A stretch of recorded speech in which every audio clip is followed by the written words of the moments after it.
Oh no, Buffy check was his first. Buffy was his first director movie. or writing. Writing. Yeah, Buffy the Vampire Slayer. He wrote on that was his first movie. He was uncredited as a co-writer for his next four movies: The Getaway, Speed, Quick and the Dead, Waterworld.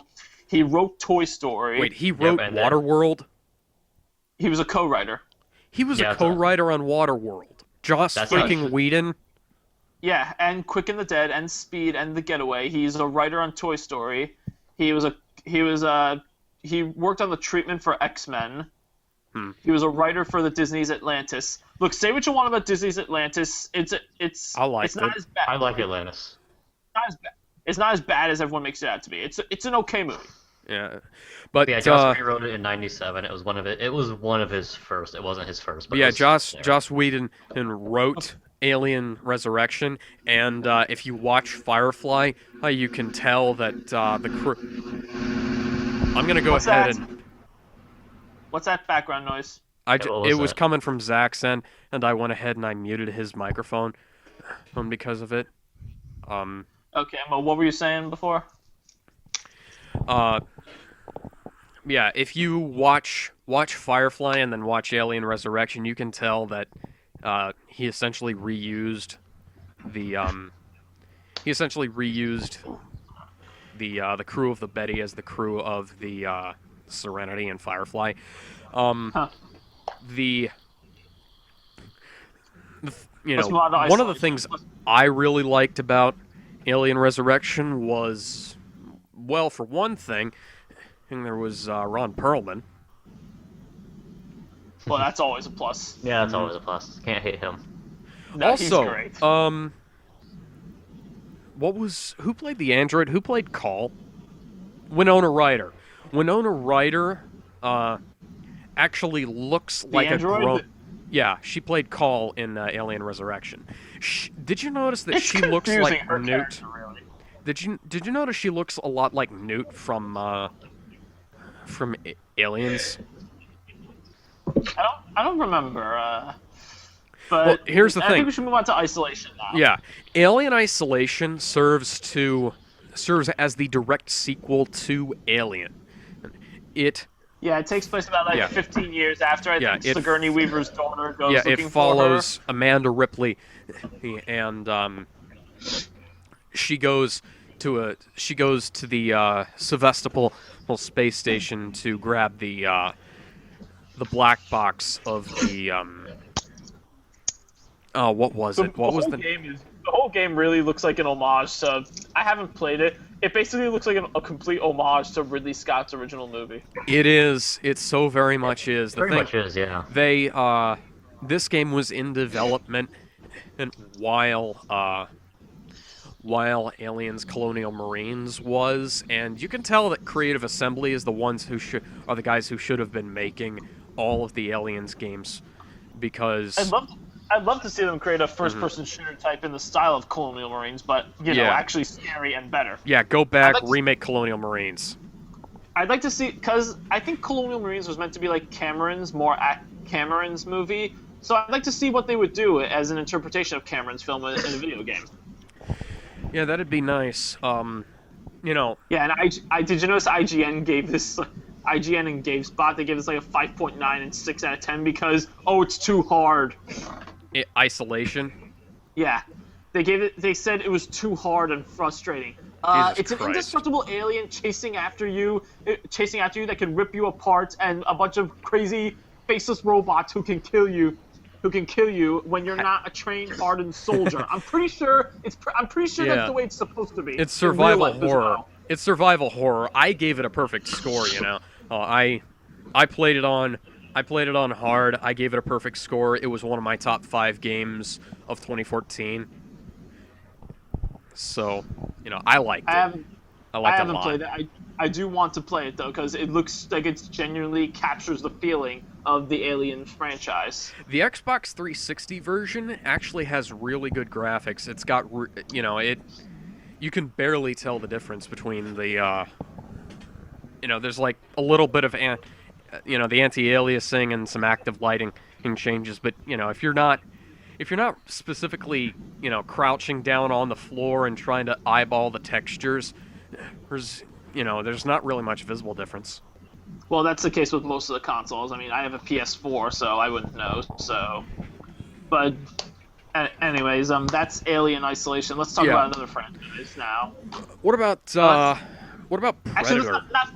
not franchise. Let's talk about directors and like how they contribute, like Alfred Hitchcock and Oh Hitchcock. hell, we forgot about Prometheus. No, can't we keep forgetting about Prometheus? Yes, I vote yes. Well, All in favor of forgetting Prometheus, say aye. Aye. I was just gonna mention though that that was Ridley Scott trying to remake Alien. Well, you could tell it was kind of that way, except And it he was says ruined. there's going to be 4 of them. It's kind of, Prometheus is completely redundant if you've already seen any of the Alien movies. But as far as I'm concerned, the only 3 Aliens property, the only 3 canonical entries in the Alien series are Alien, Alien Isolation, and Aliens. Yeah, that seems to be the general consensus among the fan base. Yeah. But Prometheus was disappointing, to say the least. It was, it went a it's bit. not as bad as the Star Wars prequels, but it was pretty disappointing. Well, Maybe it's because I'm more of a Star Wars fan that I'm saying that, but it does feel that way. The thing about Prometheus was that they tried to introduce more. They tried to go a lot more H.R. Geigery with the they tried to go a lot more sexually suggestive with the alien and stuff. And like, what is the point of that in a horror movie? Like, that always bothers me about horror. Like, they have to make nowadays all bad guys are rapists because they're bad guys. Yeah. It's like that doesn't make them scary or threatening or intimidating. It just makes me think, ugh, when does this guy die already? Yeah, I mean, if you're not interested in what the villain is going to do, if the filmmakers just want to try and make you hate him, okay, that's better than not giving us a reason to hate him. But on the other hand, I'd also like to have a better villain because Yeah, definitely. they do so much exposition in Prometheus. So they try and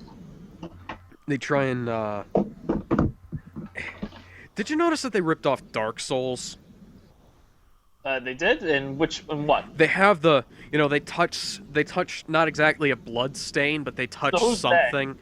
Prometheus. Prometheus. They touch a thing, and then these holograms appear running around, doing stuff like I'm pretty in sure Dark Souls.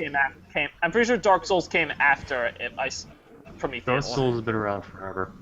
Oh, it has? Demon's Yeah. Souls has been around before Prometheus. There Hang was on. Demon Souls, there was Dark Souls, there was Dark Souls 2, and there was the last one, Blood Moon, Bloodborne. Bloodborne. I'm pretty sure Because- that Dark Souls 2... Yeah, Dark Souls 2 came out after Prometheus, but Dark Souls, the original, and Demon's Souls were both out before, I'm pretty sure.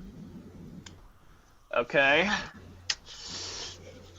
So we talking about directors now? Yeah, we're going to move on to Let's talk about Direct- Hitchcock, like Psycho. directors, yeah. Psycho, for instance. Well, I think we should before even that, we had Roger Corman, who did like all the Vincent Price, Edgar Allan Poe stuff. Oh, yeah. I Like, think he was very influential with Vincent all Price that. and Bela Lugosi, they were great. Yeah. Christopher Lee, Peter Cushing. I mean, you have to give An- credit to all those. Anthony Perkins, Anthony Hopkins. I would say Anthony Perkins is lined up for that one role. So. Well, yeah, there is. But I thought we were he's talking about genuinely directors, not fighting actors. that. Okay, yeah, like Well, I was just saying with Roger Corman and everything, I think he helped we should talk about both of revive- them. Let's talk about both of them right now. And Roger Corman was around in, like the 50s, and he really helped get horror on a good roll by doing the old not Vincent Price, the old Edgar Allan Poe stuff, and it was a great story. And he was able to tell it well, even if it was just a short 2 to 3 page story. He could still flesh it out into a good full movie that was frightening. His first movie was Monster from the Ocean Floor. Then there's Swamp Women. Yeah, he had some flops in there, but he eventually did Fall of the House of Usher, Pit and the Pendulum, Mask of The Red Death. the Beast with a Million Eyes, he's uncredited as the director. Yeah. Because that's technically supposed to be directed by David Kramarski and Lou Place. I can confirm that Demon's Souls came out in 2009 and Dark Souls came out in 2011, in which is 3 and 1 years away out from the premiere of Prometheus. Guys, you are not going to believe this. I just found out Roger Corman directed a movie in 1955 called The Fast and the Furious. Yes, he did. Like, that's amazing. And it's got John Ireland in it, Dorothy Malone. There's, what else? Yeah, The Undead, and from 1957. And then, of course, we have to mention George Romero. He invented the modern-day zombie with Night of the Living Dead. Of course, like, but where everyone basically dies. That's basically what it is. Roger Corman had 9 movies between 50 and 1957. Mm-hmm. And 5 and 55. 6, actually. Wow. When I counted down the top 10 Vincent Price movies on OutLoud Culture. I believe I remember 4 of my Vincent Price films were directed by Roger Corman. That's a pretty large. That's a pretty large part. Huh. Isn't Roger Corman mostly known for hasn't he done a lot of bad movies lately? The first Fantastic Four, for instance. That was him. Yeah, the very first. No, not the one from Fox. I'm talking about the one from the 90s. The 90s one. I kind of have an appreciation for it though, because he barely had a budget. Like he couldn't afford to best anything. They made it on like $20, so Yeah. I kind of appreciate what he did with it, because it's kind of enjoyable. It's kind of not, but let's face it could turn out much worse than it did. Fantastic Four 2015. Yeah. Don't you mean that's, Phant like, Four Stick? Fans Four Yeah, Stick. Fans Four Stick. It tries to be a horror movie in some ways. Like, I'm really not sure what was being going for, because there was talk about like Roger Corman Josh had a Trank movie named Josh Trank wanted this, Fox wanted that, like, and they reshot half the movie without Trank. So Yep. Studio Medley. We'll get to that on a future date, 'cause that's a big one. Yeah, we will That's- talk about this when the Marvel podcast comes up. I think next week, because Yeah, that's next when week, Jessica Jones is coming out next week. And Jessica Jones looks scary too. I'm gonna bring something up here. Roger Corman he produced a movie in which was directed by Ron Howard called Grand Theft Auto back in 1977. Are you serious? That is awesome. Grand I Theft got Auto is a 1977 comedy road movie directed by Ron Howard. That's awesome. That's awesome. Directed, starring, and written by Ron Howard. It's Howard's first feature film too. Uh-huh. And now he's an Academy Award-winning director. Yeah, he's a good director. Consistently putting out good. I can't wait for his newest one. Yeah. So, anyways, let's get back on the horror now. Yeah. Yeah. Okay. So, like, a lot of what happens these days is like what Eli Roth does. Oh look, gore, destruction, blood, titties, sex, all over. Like, Or it's... guys, and gore, it's meant to scare you as well as gross you out. Guys, gore does not scare me, okay? It just leaves me gross out. We And can it's blame Saw for that. It's unnecessary too. Unless you're showing something like the D-Day landings, then it's unnecessary. You know, gore doesn't really do anything. I mean, in real life... Except make me vomit. That's all it's supposed to do. You know, in And real... actually, I don't even vomit from it anymore because I've been overexposed to it. I don't even vomit from it anymore. I mean, Yeah, we become so desensitized to this stuff that we have to find new ways around, and they keep trying to push the limits, but in trying to push the limits, they are not building up a story. And Yeah, that is a huge problem with modern-day horror, I think. I mean, horror's kind of like comedy. The story doesn't have to be anything major in a way, but you still have to provide substance to it. Yeah. I think it does. Can I think just- horror... Oh, go ahead. Can I just mention something here? I've taken, I haven't, I've taken a bunch of medical courses and stuff like that, and that has completely desensitized me to anything related to gore. Or I take a very clinical look at at anatomy and stuff like that, and you cannot scare me with pure gore. I'm not scared by anything anymore because almost anything because I've seen it all thanks to horror movies. Yeah. Because they try shoving everything all at you at once, hoping something sticks. But nothing is scary when you're throwing everything at me. See, like I said, we could blame Saw for this. Saw, when it started out, it was a very low-budget movie, so they couldn't show these things. Low budget is probably the best thing that can happen to horror movies, to be honest, because it makes you have to do things that are out there. You have to find other ways to tell the story. Like, And that's what makes Saw so good. And then Saw 2 started getting a little bit of budget, and we had some, but it was still a pretty good story. And by the time we got 3 on, they had too much of a budget, and they just straight up gore, cut out the story, and it made the franchise suffer. I mean, it did great at the box office, and it was one of the most well-known. Yeah, but like, this is a problem that we have with horror now, is once they get a budget, they're still not focused on this story. And I know you said that we don't need a story, but I think that we do. No, I didn't say we don't need a story. I'm saying the story doesn't have to be anything major, like a political thriller or anything like some things try to do. I think it should be major, because we have to get depth in the characters, No, especially in your main villain, and to do that, it can be basic, like it can be basic, like what the first Saw movie did. Some guys get kidnapped, cops have to find them before it's too late, that sort of thing. But that is still that's a very complex movie. What makes the first Saw scary is that they couldn't. I think you're saying the premise doesn't have to be complicated. Yeah, that's what I'm trying to say. Actually, the premise. It doesn't have to be overcomplicated, like what they did with Terminator Genesis. No, that's because time travel. That's a whole other thing. Time travel. Well, yeah, like the thing about Saw 1, it's still scary because they can't show anything that was happening. Because you can't show it, you're forced to rely on your imagination. Exactly, you have to find other ways around it, which are scarier. Just thinking about all this, it's psychological. It's a psychological aspect. Just thinking about all this makes it much more scary than actually see it. Because if you see it, then that's how it is. Like, Alex, I know you brought up a couple times, there's a low-budget film that you really love, a low-budget horror film. Blood Punch. I can't remember the name. Yeah, Blood Punch. You keep bringing that one up. It's low-budget, and you say it's amazing. I haven't seen it yet. I need to. Haven't seen it either. Low-budget is the best thing that can happen to horror movies. Unless you have Eli Roth. Yeah, unless you have Eli Roth. Like, Cabin Fever, and Hostel, just... The Green Inferno. Showing off all the women, because she has an ass, apparently. Just gore all over, sex all over, craziness all over, idiots being idiots and drunk and stupid and drugs. What the hell am I watching? And then, that's Zach.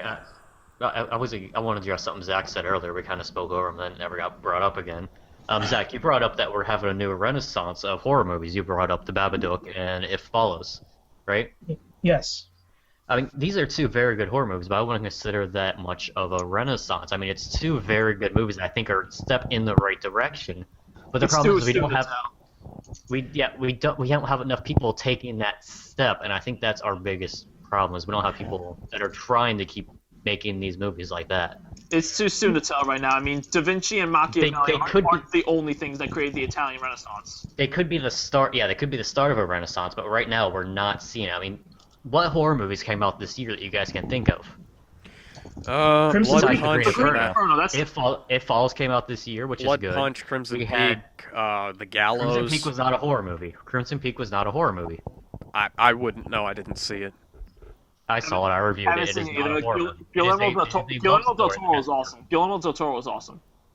Yeah, I wouldn't say it after this one. This one was kind of I hope he comes back from this. All I can think of right this year is The Green Inferno and which was a failure. And there's that other thing where the guys are trapped with Pierce Brosnan. The guys are trapped in the 33.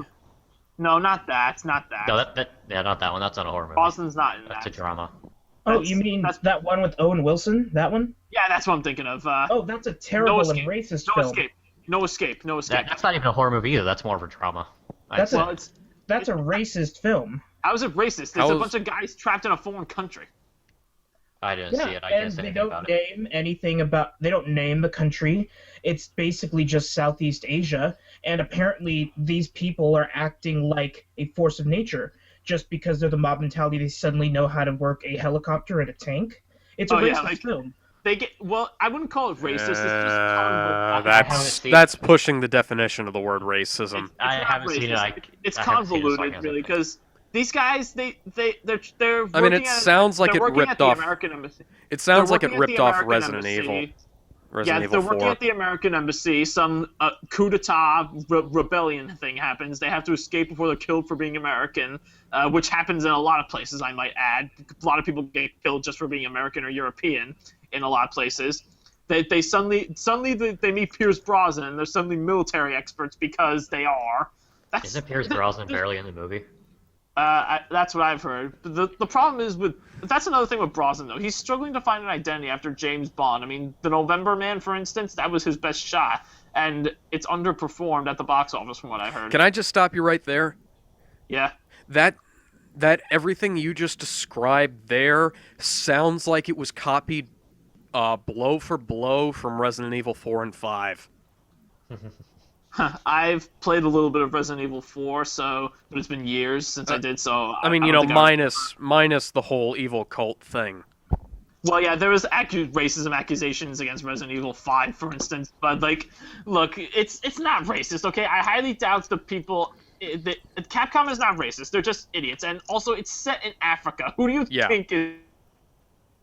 We just lost you, Alex. It's set in Asia. No Escape?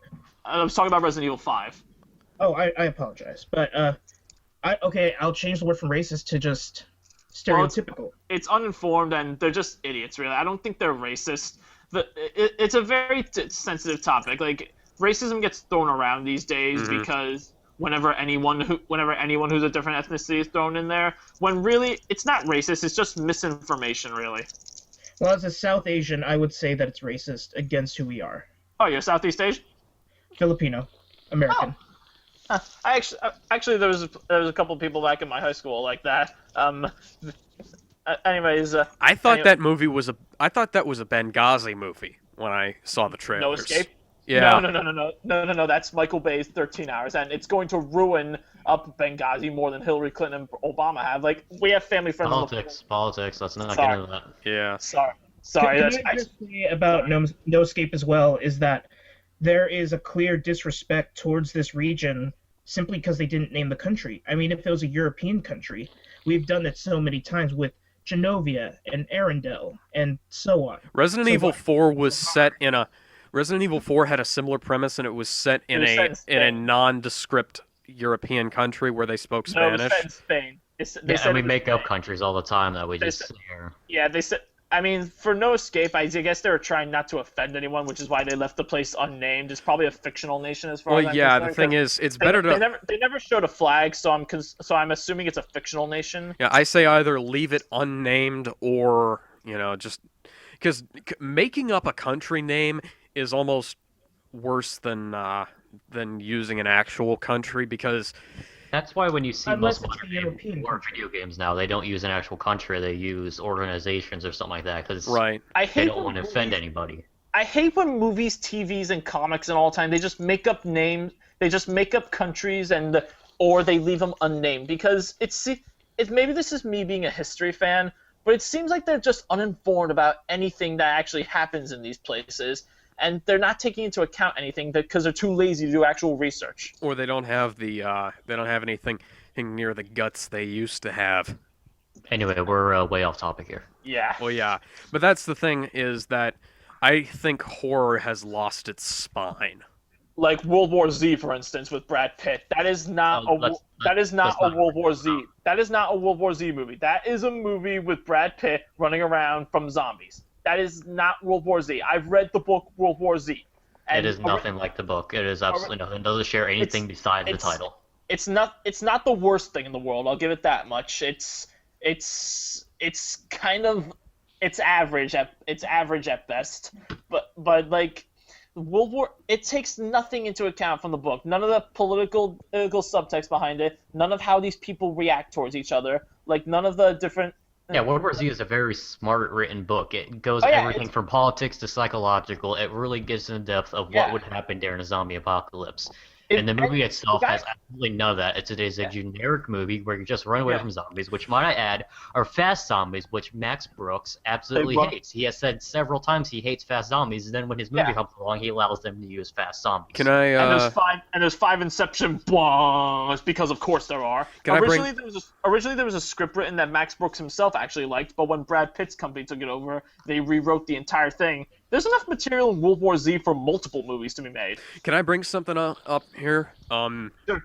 I'm a big fan of the Walking Dead comics, and I think they handle, the zombie apocalypse and the horror thing and the survival stuff really well.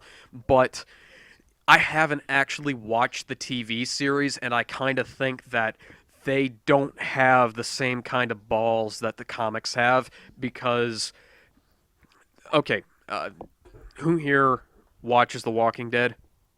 I've never watched it. I've never did read the not. books. I've seen I lied. I've seen a few episodes, but I've never watched anything beyond that because to me the whole TV series is idiots being idiots and somehow surviving everything, whereas the guys who try to be competent and use the actual weapons and military training they have keep dying because they're the competent people. What about you, Vlad? I have not seen it. No, I don't care enough about. I've seen one episode. I can't get into TV that much anymore. I'm just too busy. Zachary? You guys can call me Zach, by the way. You know what? I actually do watch it. I do consider myself a fan. It is one of my guilty pleasures. I've read the comic books as well, and I think, with what they're having, they're doing the best they can on the network that they're on. Well, I kind of think that, you remember the scene where Shane dies, right? Yeah. Oh Is he that guy everyone's talking about right now who's died? No, that's, no, Glenn. that was earlier on. In the comics, Shane is killed by Carl, but in the show, Shane is killed by Rick. And what's And, the difference? Carl I'm- is I'm- I'm Rick's not a fan son. of it, He's so I like don't know. Carl is Rick's son. He's like 8 years old. Okay. And- And they can't show that in the TV show because it would offend parents groups. They I'm can't assuming. show the little kid saving his dad's life. They can't show the moment that defined Carl Grimes as a character. I mean, you're right when you say that the horror movie has lost its spine. The whole idea of wow. The whole idea of horror in Side's showing the general. spine. I know. The whole idea of horror in general was to push the limits. We talked about Frankenstein, and we talked about Dracula, and we talked about all these Jekyll and Hyde. They are pushing the limits of what we thought. This is supposed to be political commentary of us pushing what is supposed to happen. It's kind of like science fiction in a way. Yeah, and Well, nowadays it's become the most generic, cliched genre in the industry right now. Well, yeah, Yes. it's like, every horror movie has the same characters. I mean, Alien 3 fell victim to the let's say the what had become the mainstream horror tropes, They, the people having sex, people being dumb, people being Blood and guts everywhere. yeah, blood and Yeah, guts Cabin in the everywhere. Woods- Cabin in the Woods plays this off very well. I love the way Cabin in the Woods does it. I love the way Scream did it, where they play off these tropes so well, and they realize how stupid it is. There's the Ash vs. Evil Dead series right now. I haven't seen it, but I've heard they combine like horror with comedy, and it's actually pretty good. I've heard. Well, that's always been what. That's always been what the Evil Dead's been about. Well, yeah, and it's got Bruce Campbell in it, so that's worth that makes it worth watching. The king, baby. Groovy. I will say one of the biggest things. One of the things I think is the biggest is problem my with. boomstick. Yeah. But yeah, one of the biggest problems we have with horror right now is we don't have. The villains aren't characters anymore. No, They're They're archetypes. Just there. Yes, just- they're They're just They're- there because they're there. They kill. They go away. They don't have a story. They don't have. You're lucky never if they're an archetype. Everyone is stupid now. They aren't characters. The heroes are all idiots, and the villains are either just as stupid or only there for the sake of having a bad guy. This, Exactly. it's like the old horror movies, Vincent Price movies, were very well thought out. The villain had a method why he did what he did, and it was Like spelled House of out very Wax, well. for instance. Yes, House of House of Wax. A Then House there's on the a Haunted remake. Hill. Then there's Yeah. Remake, where his specific character is replaced with Paris Paris Hilton. Hilton. And then we have the House on Well, at Haunted least Hill she remake, dies. which is At least we get to see her die, so that's pleasurable. mm, But yeah, like we have this problem now where the bad guys aren't characters. They're just kind of there. They don't have a face. They're not. They're only there for the no. sake of having a bad guy. Yes. yeah, it's like they went to the school of horror, of making horror movies, and then forgot that we need to you know, understand something about them. You know, The they're like, only oh, it's so mysterious. This mystery makes everything interesting, and it's like Here's the issue, it's though. like Is the Judas. actual mystery itself interesting? Yeah, I'd say yeah, the only that's the thing. It's like decent it's the one thing that about we've had recently is Jigsaw. I mean, Jigsaw was a pretty Oh brilliant yeah, idea, but other than it's that, basically, you know what Jeff Dunham does with his puppets and all that. That's basically Jeff Dunham if he went crazy.